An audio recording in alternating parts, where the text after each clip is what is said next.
نبی پاک صلی اللہ علیہ وسلم نے ارشاد فرمایا، جو بندہ یہ چاہتا ہے کہ موت سے پہلے اللہ تعالیٰ مجھے ایمان نصیب کرے، یعنی میری موت ایمان پر ہی ہو۔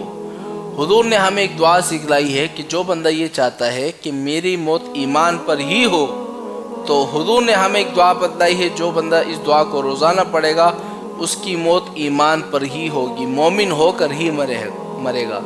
چاہے آپ کی موت جوانی میں آ جائے، بڑھاپے پہ آ جائے، جب بھی آ جائے، اس دعا کو آپ نے روزانہ پڑھنا ہے، انشاءاللہ آپ کی موت ایمان پر ہی ہوگی، مومن ہو کر ہی مرو گے، جنت میں جاؤ گے۔ اب وہ دعا کون سی ہے؟ بھائی سب سے بڑا ڈر ہمیں یہی رہتا ہے کہ ہم نے پوری زندگی مسلمان ہو کر گزاری ہے، جب اس دنیا سے جائے تو مومن بن کر جائے۔ اب اگر آپ چاہتے ہو یار مومن بن کر اس دنیا سے جائے، روزانہ ایک دعا پڑھا کرو جو کہ حضور نے بتلائی ہے۔ وہ دعا کون سی ہے؟ وہ دعا یہ ہے، اللہم اجعل خیر عمری آخرہ وخیر عملی خواتیمہ وخیر ایامی یوم القاکا۔ یہ وہ دعا ہے، حضور نے فرمایا روزانہ صبح کے وقت میں، شام کے وقت میں جب بھی پڑھو، انشاءاللہ آپ کی موت ایمان پر ہوگی، مومن ہو کر مرو گے، جنت میں جاؤ گے۔